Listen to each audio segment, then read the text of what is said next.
Hey everyone, let's talk about the big one. When most people think about the fall of Rome, they picture these epic cinematic scenes, barbarians smashing through the gates, legions collapsing in the mud, or emperors getting poisoned in some candlelit marble palace. And sure, that stuff makes for a great movie. But the truth? Empires don't usually start by falling to an outside enemy. They rot from within first. And the most corrosive silent killer in history? It's almost always the money. Rome didn't just collapse because of invasions, it collapsed because its currency became a joke. And the crazy thing is, the lessons from that train wreck apply to every modern economy today that thinks it can play games with money and get away with it. The glory days, trust in metal. Let's set the stage. For centuries, the backbone of Rome was a silver coin called the Denarius. When it first hit the streets around 211 BC, it was almost pure silver. It wasn't just a coin, it was confidence in physical form. Roman soldiers were paid in it, merchants across the known world demanded it, and ordinary people saved for their future with it.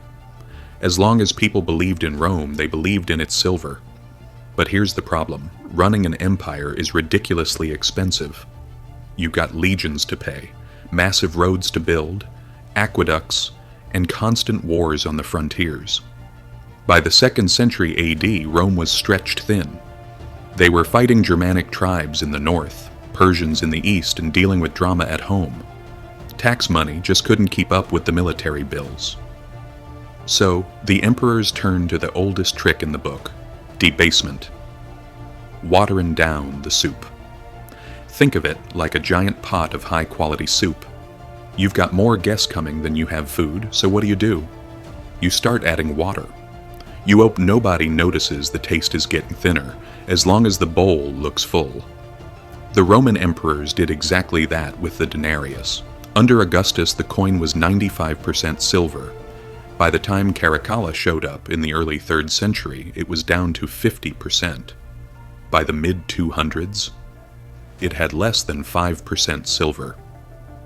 What used to be a solid precious metal coin had become a cheap bronze disc with a thin silver wash on top that rubbed off if you handled it too much. Do you think the people didn't notice?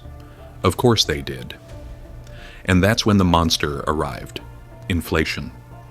When money isn't anchored to anything real, prices rocket into the stratosphere. A measure of wheat that used to cost 1 denarius suddenly cost 100. This wasn't some abstract economic theory. It destroyed lives. Soldiers realized their paychecks couldn't buy bread, so they stopped being loyal to Rome and started being loyal to whoever promised them more loot.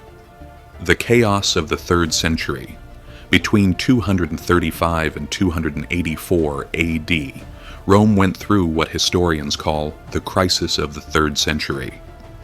It was 50 years of pure chaos, plagues, civil wars, and emperors being assassinated every few months.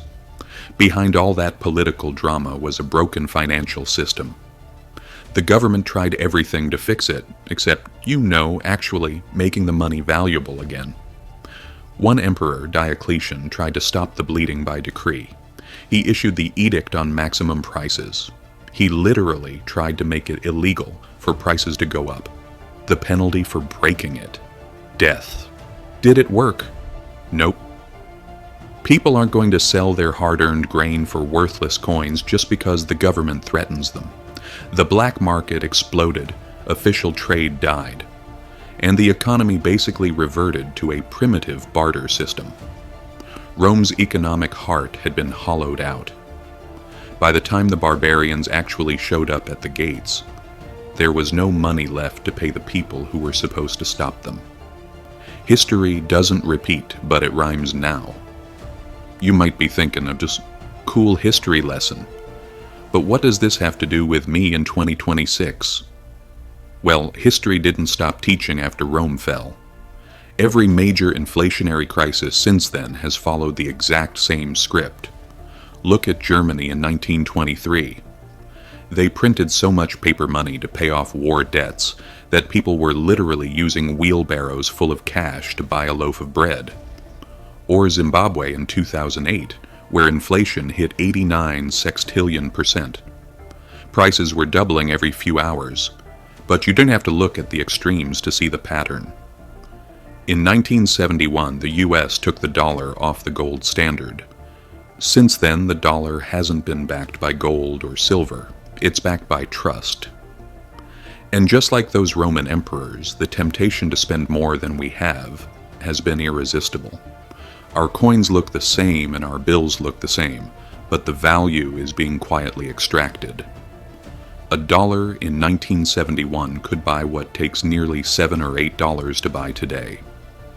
We haven't seen the wheelbarrows yet, but the silver content of our modern life is definitely shrinking. The takeaway. So what's the point of all this? The point is that inflation is not an accident. It is a policy. It's a silent tax that has been breaking empires for 2,000 years. If there's one thing to take away from Rome's disaster, it's this. Real wealth isn't found in paper or digits on a screen. Real wealth is found in assets that hold value when the soup gets too watered down. Things like land, skills, resources, and productive businesses. The Romans in the 1st century would have laughed at you if you told them their money would one day be worthless. They thought the system was permanent, but the fall of Rome reminds us that financial systems collapse slowly, then all at once as soon as trust evaporates. The barbarians might finish the job, but the real killer is always hiding inside the treasury.